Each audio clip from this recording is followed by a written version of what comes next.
Lord Ranger, welcome. Thanks for having me, Matt. So you were instrumental, so I'm told by Lisa actually, in the implementation of the Oyster card on the Transport for London network in around 2003.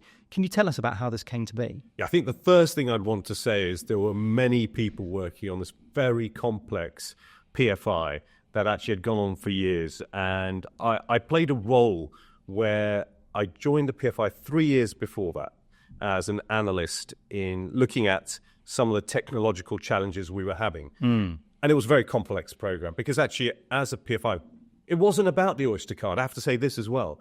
It was all about revenue protection. If you remember way back when in the sort of black and white days, people would walk in and out of tube stations. There was no gate line. There was maybe, a ticket inspector sitting in a booth, maybe checking if a paper ticket had been bought. So revenue was not being collected. We couldn't get the money to invest in the infrastructure of the London Underground. It was a creaking system. And the solution was to try to get a gate line network, a ring-fenced system in. If you did all of that, it took a lot of hard work just to get, but that was actually the very heavy lifting of it. If you could do all of that, the cherry on the icing of the proverbial cake was this thing called NTM, New Ticketing Medium. And that was at the back end of this very long contract. And as we went through it, that hadn't been spec'd, what that thing would look like, how it would work. And I got very intrigued by it and actually got asked to help shape the customer proposition on how this card would work. And a lot of people, we worked on it and we got it in, we tested it for a year to make sure it actually did work. Because the really exciting thing was, and we look back at it now, and we knew it was exciting then, we just couldn't tell just how exciting it was going to be, was the emergence of e-money, contactless technology, data generation, all of these concepts. But this was the first time that was probably put to the public, wasn't it? Oyster cards and the idea of e-money. Yeah, first time the only other place that had it actually was Hong Kong. Okay. They had the octopus card. Don't ask me why there's this sort of marine kind of analogy to these names. But yeah, it was the first time. So a lot of transport systems were looking at us to see if we could get this right. Not only because it was London, very high profile. We had a very complex fare structure that the system had to work with. And actually, it wasn't even, let me correct myself, it wasn't even about e-money. It was simply about replicating what we were doing already on a digital format. And what that means was people used to buy weeklies, monthlies, annual season tickets. You remember those things? That's right, yeah. That's what we all had. So simply what we were trying to do was replicate those on a digital card so that people wouldn't have to keep buying those things. They could just buy it and have it on the card and renew. And that led to a side conversation to say, we'll have this, we'll have some money top up, prepay. But that wasn't a priority. And if you think now, if you spoke to any sort of, some of the new generation who are using these cards, said to them, what kind of monthly ticket do you have? They look at you blankly. It's all about contactless technology. That wasn't the priority at that point. But it was very exciting, and it's led to a huge change. And how did it shape public policy from there on? Did it start a wave of people using digital money? Well, I say not immediately, Matt. It really did take some time because you have to build confidence within people about what does this mean. And for example, the cost of the readers and the system that we put in on gate lines is exponentially higher than, for example, if you're walking into your office here and you have an entry card and you walk in. Why is that? Because that transaction between those cards on the underground system has to be 100% in terms of the data flowing both ways. It can't tear. It must be relied upon. And the volumes of people going through those gate lines is immense and the speed is immense. Maybe through your office, not quite the same, it might be a security issue in an office environment, but you don't have that volume and that need for absolute precision. So we had to invest quite heavily in terms of having the really tight infrastructure there that could ensure that kind of confidence. It was also why, as a side note, I was involved, obviously I led for City Hall the delivery of the cycle hire scheme, affectionately known as the Boris Bikes. Boris Bikes, yeah. And we got so much kickback about why can't I use my Oyster card on a Boris Bike? And the answer was, it would have cost us too much. Because the cost of placing that level of contactless technology on those bicycle stations was disproportionate. I can't remember the exact figures now, but it was costing us in the tens of millions of a scheme that wasn't that expensive to deliver, to put the Oyster card. Two different payment systems. Well, it was a much simpler system on the bike scheme. It's a key or a code now, whatever it is. And why I mentioned that was you said what change did the Oyster card bring apart from the e-money concept? It brought in multimodal transport to the masses. What do I mean by that? You were either a bus person or a tube person or an overground person. You knew your network. You knew which bus took you. And never the modes shall meet. You kind of knew because you would buy a bus ticket or you'd buy a tube ticket. Yeah. With the ability to be able to use one platform on all these different services, that integration really transformed not just transport in London, but I think any city environment. That was the real kind of epicenter of change for people, of freedom. Say, well, I'll use the overground, a train, a tube, a bus, a river taxi. All of these modes suddenly became easily accessible and easy to transfer payment through. I'd like you to be able to say that you inspired Apple Pay. I would love to say that. I would love to know. Look, what then happened, actually, Matt, was the evolution of the card. Because, to be fair, the card doesn't really exist anymore. I think it exists for young people. They have their card with their photo ID.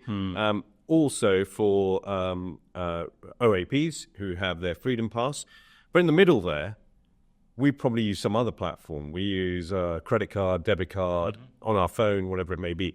It's morphed into the ether, the Oyster platform. And it was interesting because when we first launched, we were like, how are we going to evolve this? Are we going to put it on phones? We did discuss putting it on phones, but not how you think. We were going to put it as a chip inside a cover that used to go on the old type of mobile phones. Lisa, do you remember these old phones? We used to have the covers. Fortunately, Yeah, of a generation when we used to change the covers on our phones to different colors and things, and we might put the chip that was in the card into the plastic cover of the phone. That was the technology then. We didn't go that way because you saw the financial services industry seeing this, the credit card companies seeing the ability to bring that platform together. And they led the way with investment into that, which meant that actually it was quite good that Transport for London didn't have to start investing in those kinds of things. We could allow the platform to evolve with private sector partners. And then the beloved sort of, Apple and Google and all the tech behemoths got involved. So, yeah. Yeah, so Lord Ranger, you became Boris's Director for Transport as well.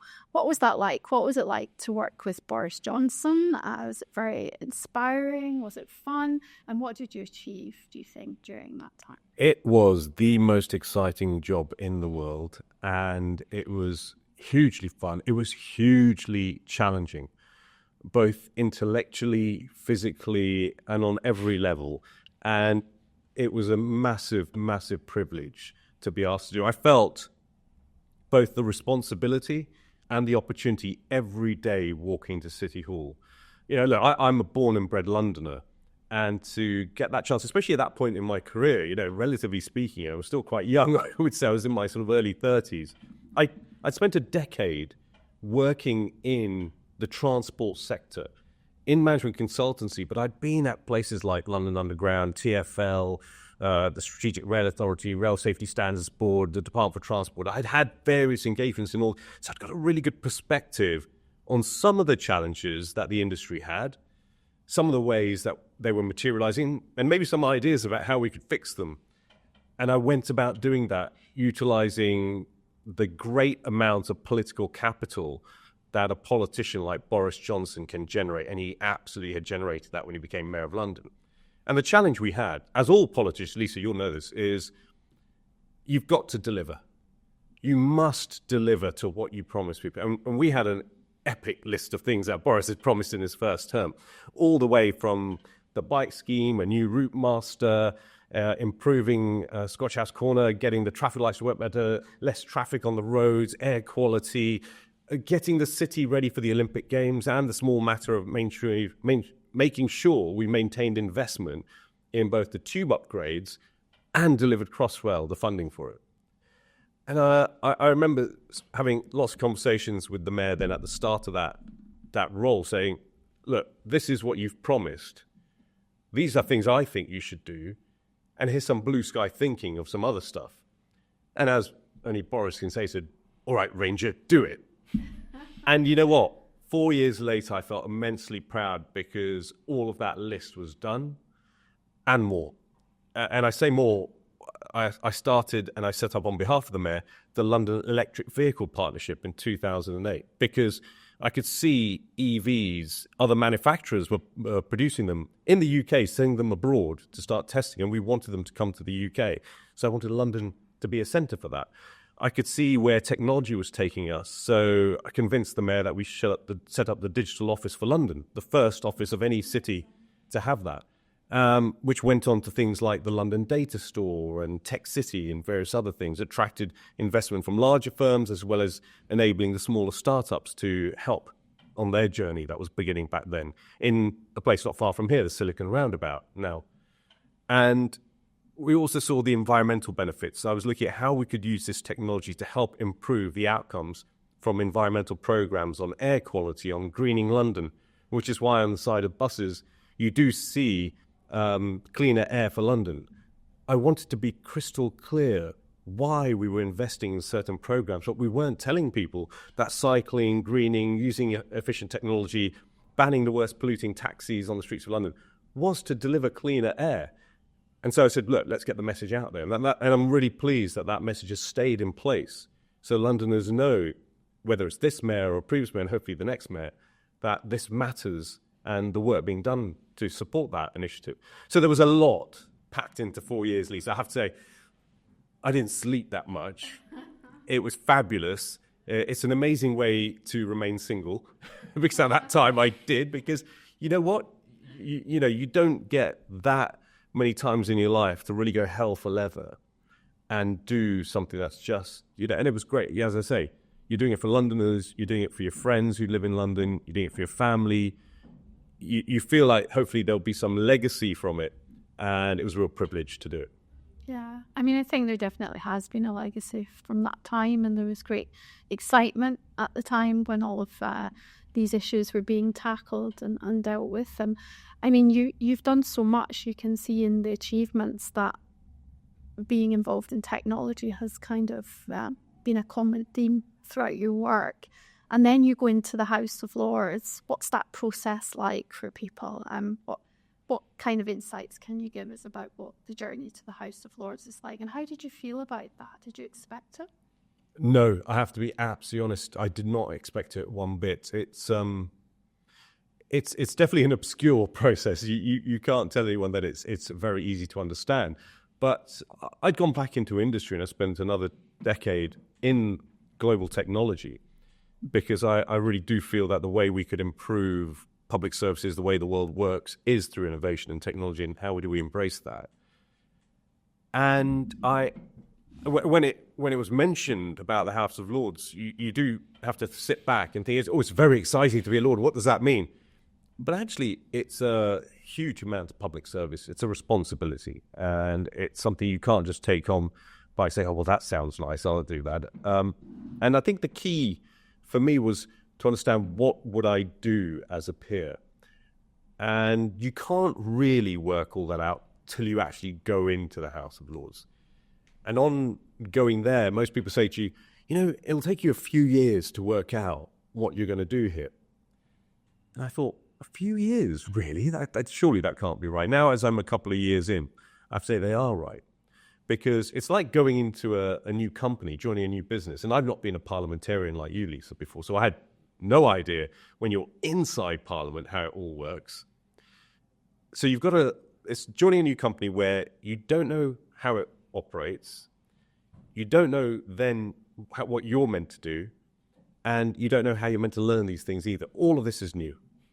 And effectively, that's starting from zero. And you've probably done a few things in your life. It's a very strange position to be, to not know anything. And really what it's teaching you is to reset. The experience you have is hugely invaluable in whatever you're bringing, hopefully, to the House of Lords. But now you've got to apply that in this new legislative chamber, new to you, and understand how that chamber and everything around it operates to be effective.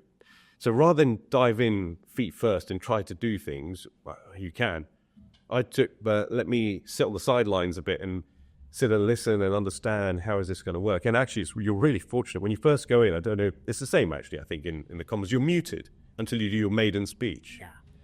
And that's, believe you me, walking into that chamber and sitting down, you do feel the weight of history, to coin a phrase from another former Prime Minister, on your shoulders. Because there are so many learned people who've been there or are still there. But you start listening and you definitely feel some imposter syndrome. What am I doing here? And then you really listen to the things that maybe you understand. So the debates around technological activities and bills around that. And you start to think, hold on a minute, I can chip in something here. Yeah. And then you start to sort of, get a bit of an idea of what value you might bring. I think that's where I am now. I'm very focused on some of the technology debates we're having, the bills that are coming through, the policy thinking around this. And this is not going to stop. This is not just now. This is going to go on for decades. We are going to be, I used to talk about a digital society. We are going to be and are a digital society. And we're still at a very early stage in that curve to digitization. And AI is another thing that's turbocharging it, as well as the growth in digital money, digital assets, and all of those things. These things are very embryonic, I think, in terms of where they're going to go. So legislators like myself and parliamentarians need to have a better understanding of what these things are and the impact they're going to have on people, and therefore policy and laws. And to be honest, I was a bit cheeky in my maiden speech. You're meant to be ever so polite. You're given all these sort of things about how a maiden speech should be constructed. Thanks, so-and-so. Talk about this, a little bit about yourself. Don't say anything controversial. So I thought, okay. Well, the only thing I thought was mildly controversial was that I said, if we as legislators don't get closer to the industry, and I meant the tech industry, the global behemoths, we know all of them out there, we will become irrelevant. And I say that because I worked in a global business for almost 10 years. I looked after many geographies around the world. I know what my view was on different geographies, whether I was paying attention to them or not, and therefore what I decided for our business we were going to do. But those who engaged more with me got my ear and maybe influenced. So what I'm saying is we can't sit back and expect to be the preeminent parliament of the world and all those things that we think about us. We have to go out there and engage more, listen more, and inform more if we're going to make good laws and be more relevant in the future of digital technology and how it impacts citizens. And I guess that sort of links into, sorry, Lisa, that sort of links into the techUK, your trade association, techUK. A voice that I think has your ear and vice versa. Can you tell us a little bit about that and your relationship with techUK? Yeah, through industry, and I've now stepped down from the board of techUK. I spent 6 years on techUK's board, which is fantastic. And I've saw that organization rapidly grow. So I think it's now into its 11th or 12th year. But particularly under the stewardship of Julian David, who's been CEO through that period, it really has both embraced the broad change in the technology sector, but also being better at communicating the kinds of things that a trade association should. But it's now so big, there's so much that's going on. But I think the sector and the industry will need very strong voices going forward. Again, for the reason I mentioned earlier, because it'll need to inform those who don't understand the kinds of things that are coming down the track. The conversations about quantum computing, sovereign cloud, where AI is going, what happens with digital assets, all of these things are quite significant and quite at scale. So a lot of people need to understand them better. And techUK and other trade bodies will have a very big role to play to help inform, not just parliamentarians, but media and public about what's happening in this debate. So I think trade bodies have a huge role to play. They have to be quite focused about what they're going to do, because at the end of the day, they're also there to generate business for their members. They're member-driven organizations. And those members want people to understand what they're doing, but they also want to ensure that there's enterprise, and let's be honest, let's say that G word, growth, because we need these businesses to grow. We need UK businesses to grow in a huge global environment.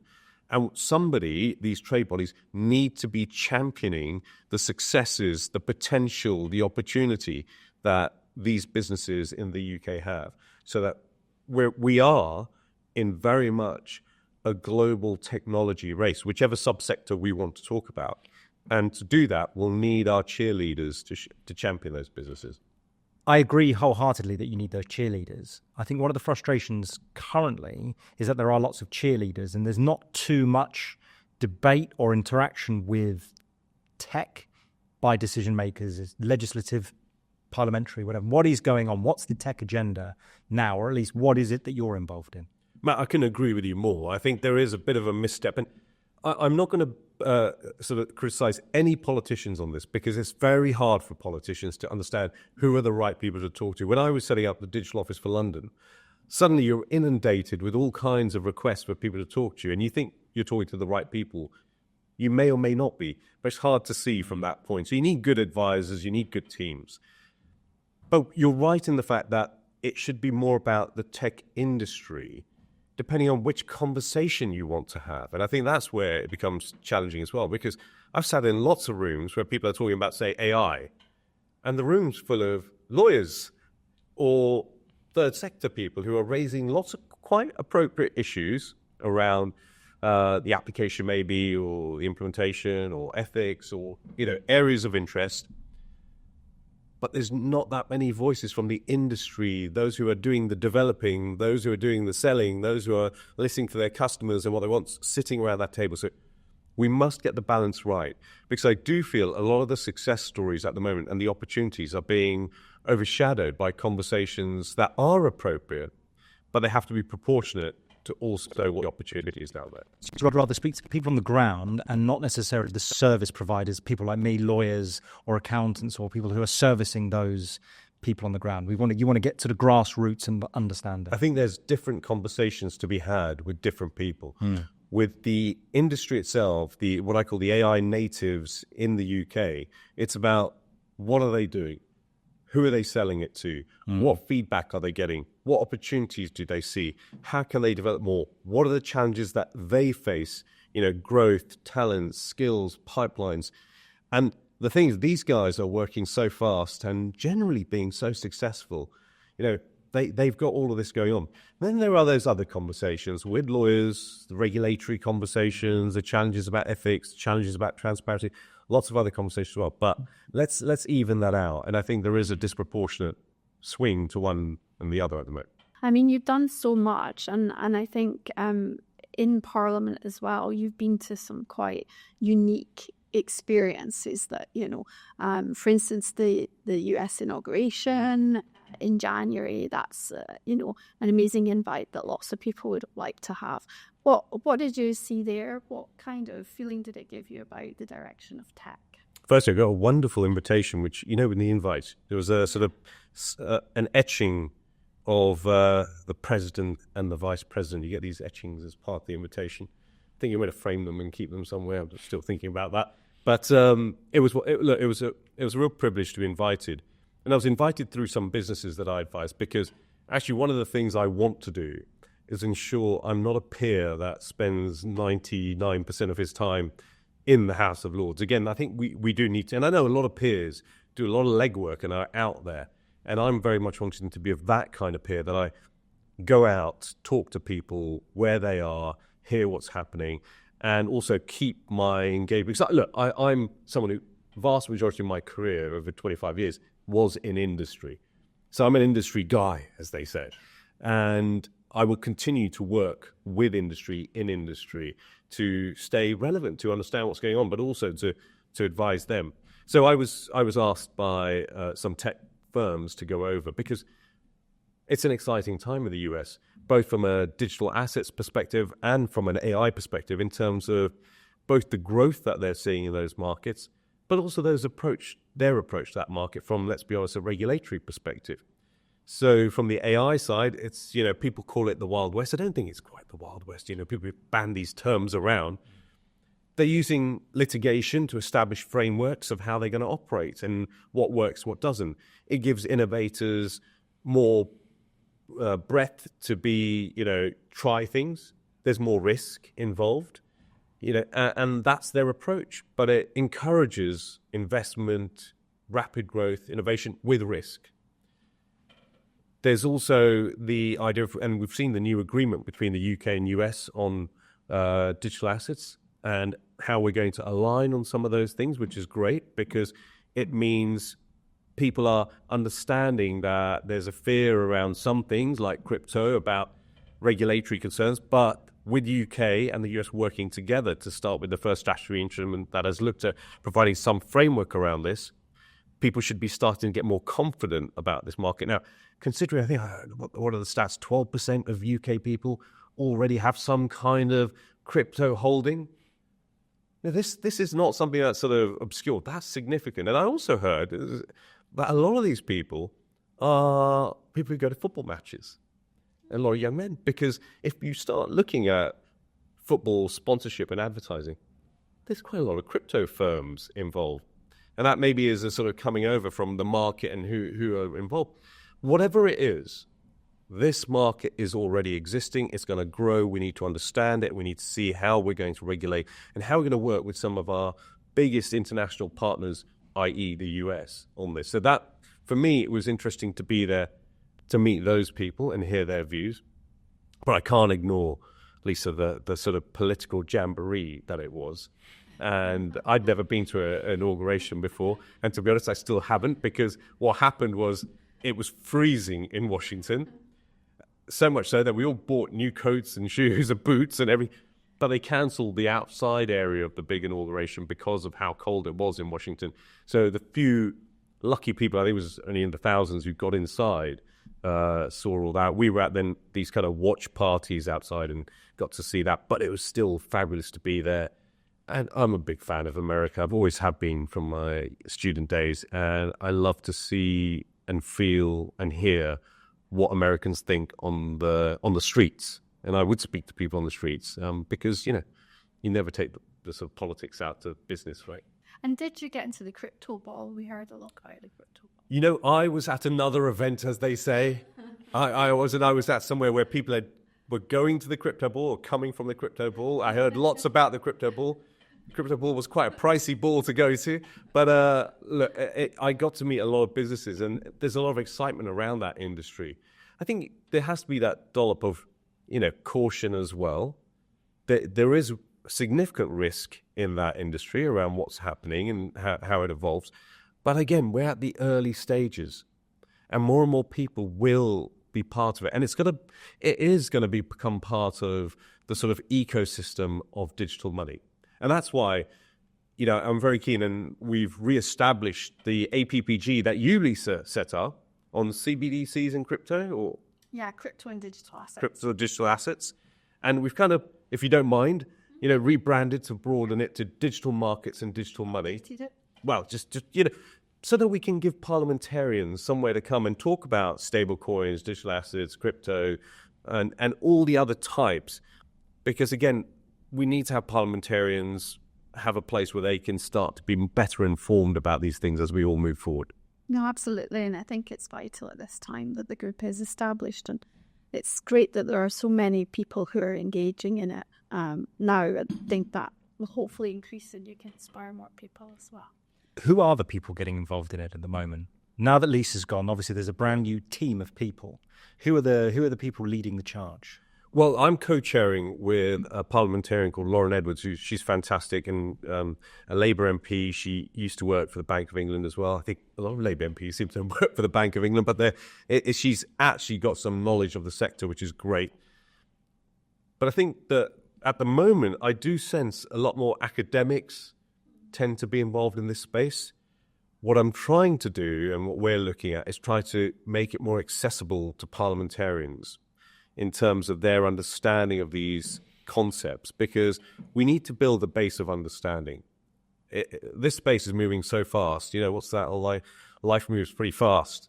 If you don't stop for a second, you'll miss it. And with crypto and central bank digital currencies and stable coins, these things are evolving. The businesses, the ecosystems are just going at such a pace.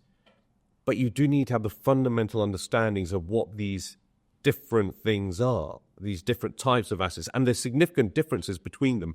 And there's arguments between people of what they think will actually potentially succeed or lead in this space. And we've already seen them in some of our meetings. So those debates will be really important for legislators and parliamentarians as we get challenged with questions on behalf of probably the public about how best to legislate, regulate, protect, and provide opportunity in these markets. Apologies, I'm going a little bit off script here, but when you're saying these things, it reminds me to ask you this, which is there seems to be this sense that certainly for blockchain tech, there are so many applicable ways to use it for the better of public services outside of crypto. And there's a sense that it's not being adopted as it should be. And I think that there are people who want to showcase what they do to decision makers. How can decision makers and those creating this tech meet properly so that, I don't know, the company's house or the land registry starts using blockchain tech? Yeah. Well, you're bringing together, Matt, several different worlds there in that conversation, because there's a financial conversation about digital money and digital assets. Then there's a conversation about blockchain, the technology, and how it can be utilized in many different sectors and different use cases, which is a much bigger conversation than even that. It's a sort of, goes into all kinds of things. And so, but even to just differentiate between that, you have to understand what these concepts are. And I think that's a starting point, because let's be honest, a number of parliamentarians will probably only have heard negative things about crypto/blockchain. And that's a challenging position to begin with. So we've got to provide that understanding of what the technology is, how it can be applied in different use cases, what it means in the financial services world, where there are other fragmented different technologies that can be used, and then the application in whether it's, healthcare or logistical supply chains, how blockchain plays a role of that. Now, already I can see some parliamentarians' minds going, but we've got to make those. And actually, what does it come back to? It comes back to effective communication.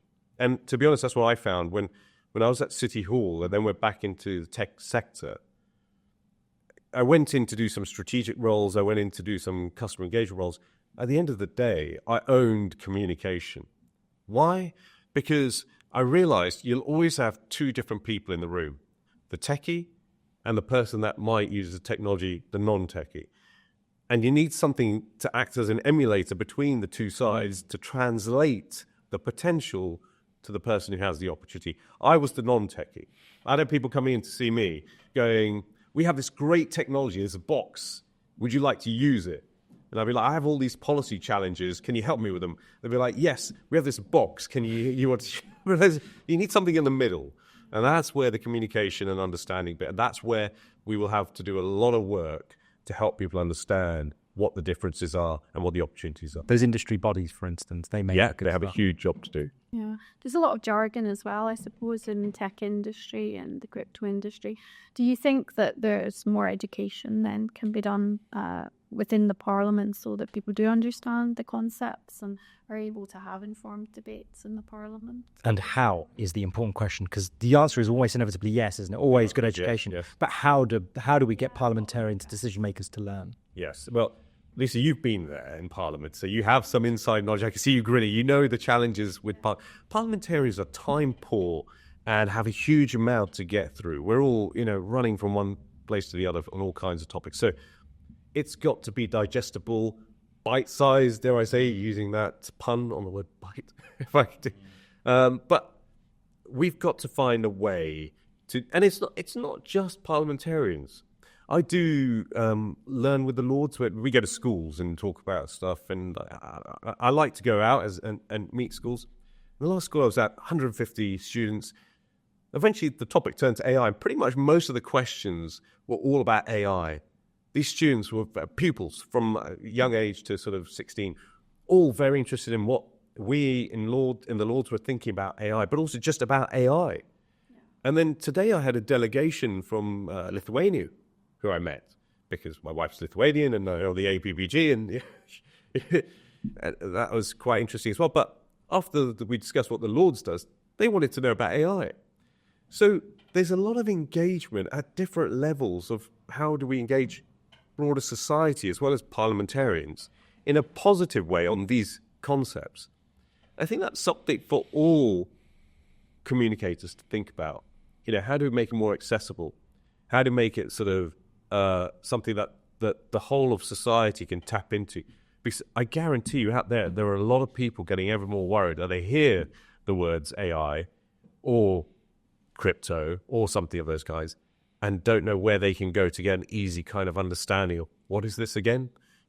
So and it's going to be a constant activity to do because these things are evolving and moving fast and embedding themselves in our lives. And in terms of like the future of AI, how do you think it's going to affect jobs and the kind of the roles we'll have in the future, humanity? What's your kind of perspective? A small question there, Lisa. How is AI And humanity? When you threw in humanity, I was like, okay. Look, no one can deny that there's going to be a shift in jobs with the advent and the increased adoption of whether it's agentic AI, different AI platforms embedded. It's already happening. We can see the bots that are there that frustrate us all when we try and do something with a service provider.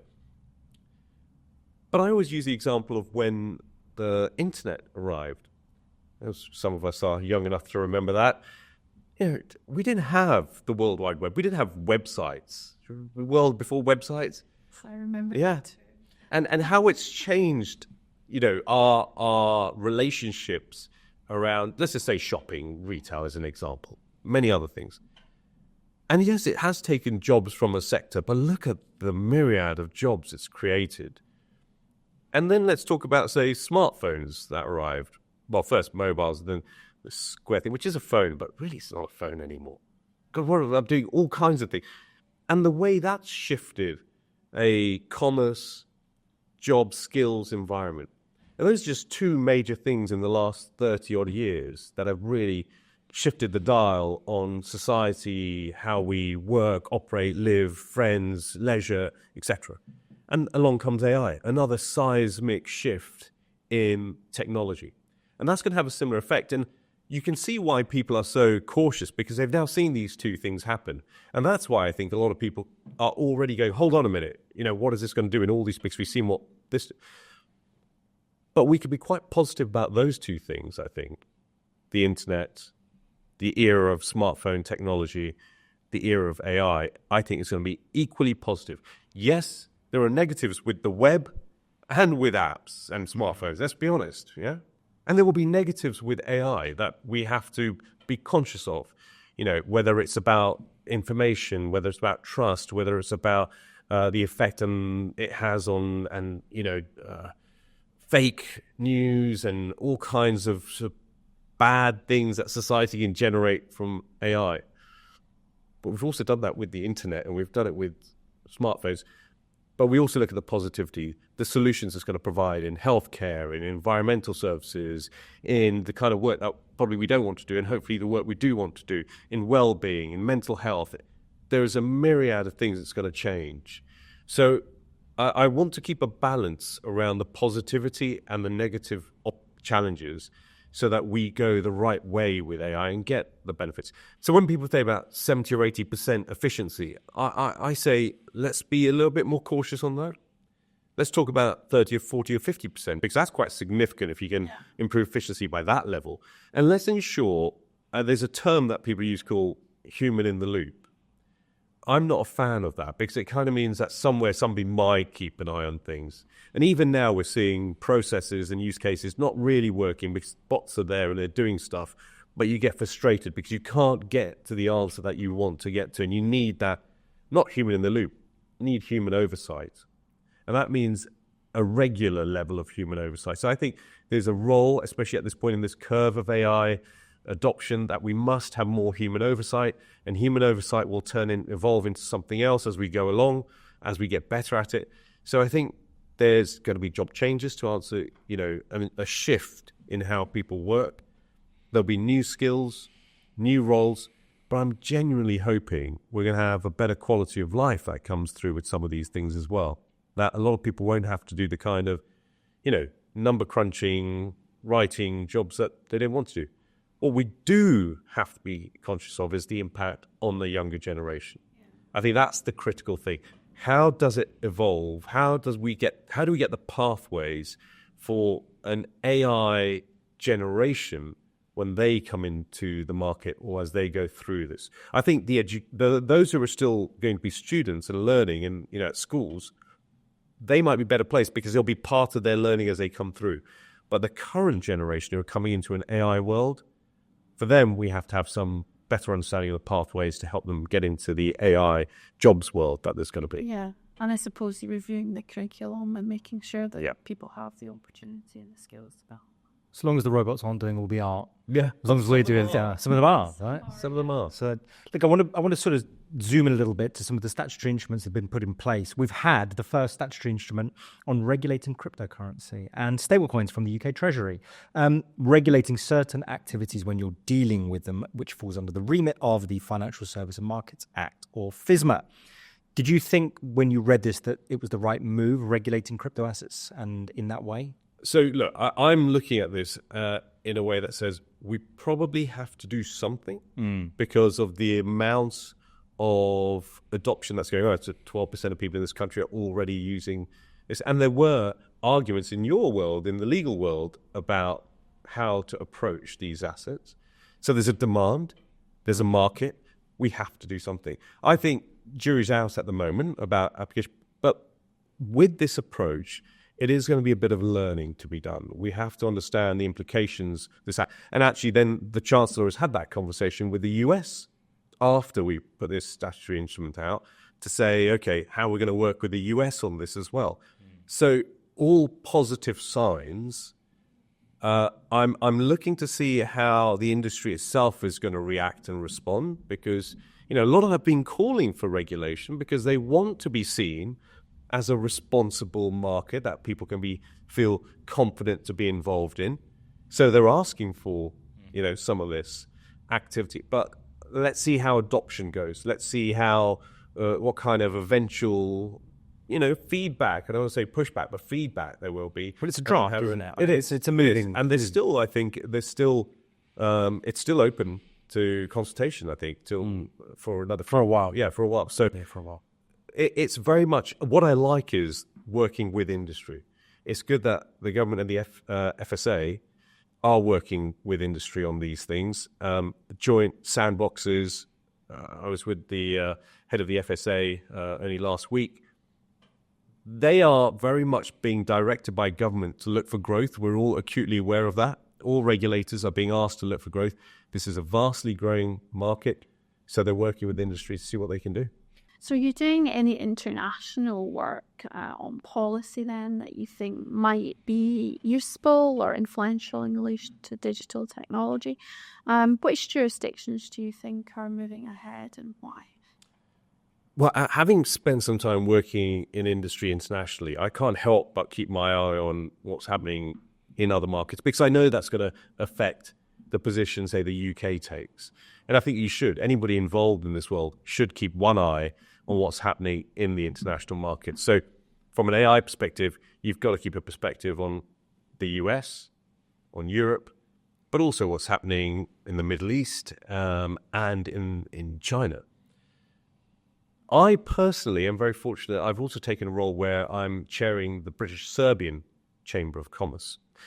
And one of the reasons I'm doing that is because they have a burgeoning technology sector in that area. And when I was in industry, we had quite a lot of debate about how do we model service provision. And what I mean by that is onshore, offshore was the debate. Where do you find the resources? How do you provide servicing of customers internationally? Where do you get your skill set, your teams, your capabilities from? But then the model had to move, and it kept evolving to onshore, nearshore, offshore. And this all really depends where your clients are. So it's a global conversation. But I'm interested in the sort of Europe, UK, and nearshore outside of the EU, because there's evolution of services, capabilities, skill sets. And what used to be different before was people felt they had to come to certain countries to get the opportunities that they needed. With the advent of global tech being available, platforms being used anywhere, that's no longer the case. So nearshore countries like Serbia, the Western Balkans, even the Baltic states, going around Europe, people don't feel the need that they will have to leave those areas. And there's ecosystems that are developing there and growing of talented young people, businesses, opportunity, partnerships. And I think that's an exciting thing to look at, especially when we look at shaping policy around areas of digital assets, AI, because those areas, those geographies, will have a fundamental role to play. So why not get them involved and, align with them now? So I'm very excited about the role with the British Chamber of Commerce, the British Serbian Chamber of Commerce. And it's not just tech, obviously there's other areas in that. But yeah, that opening it up from what technology is happening there and how we in Britain can work with them. And do you see the UK policy moving towards a kind of light touch regulation that's in the US, or do you see it moving more towards the meeker in the EU? What would you like to see in? Look, I'm very keen that we get the right shape of regulation. And I think even now the EU with the AI Act has kind of felt it hasn't quite shaped it correctly. There has been some barriers put up that has it affected the growth in the region, the investment coming in. We've got to acknowledge that. They have, I think, acknowledged it. I've heard, members of the European Parliament who worked on that act say that. The US has its own approach. It's an approach suited to their legal structure. It's not quite how we operate here. So we've got to find our way here. But I do hear from global investors that they're waiting and watching to see what the UK does. So this can't be a conversation that says, we're not going to have regulation, we're not going to go there. People do want to see something. They want to see it right-sized. I think they don't want to see it putting up too many barriers to innovation, which would then impact the potential investor appetite. We have to make sure that our risk posture is appropriate. And what I mean by that, the more regulatory burden we put in, the less risk we're willing to take, the less people are going to want to invest. It's a simple, equation. It's a complex design around it about how you get the right answer. And believe you me, I don't have that right answer. But we have to work with industry. And again, I say take feedback from those people who are developing the solutions, who are selling their solutions globally. I know a lot of UK businesses who are selling their solutions globally, to be able to then say, okay, how should that inform a regulatory environment for AI? And I'd say this, those businesses have probably gone through a journey as well, where about a year or so ago, maybe 4, they were very much saying, let's not have the regulation, let's go where the US is, to the point where they now say, we think we want regulation, but let's find a very sensible posture on risk and what type of regulation, and let's not go the way the EU has. And I do believe, I will say this, that the government is listening, particularly, I would say, Patrick Vallance, Lord Vallance, who's the minister in the House of Lords around AI and technology. He is listening. I've had conversations with him, and I think hopefully they're taking on board that kind of feedback. But again, government, policymakers talk, listen, engage with industry. Lord Ranger, thank you very much for coming down. My pleasure. Thank you for having me.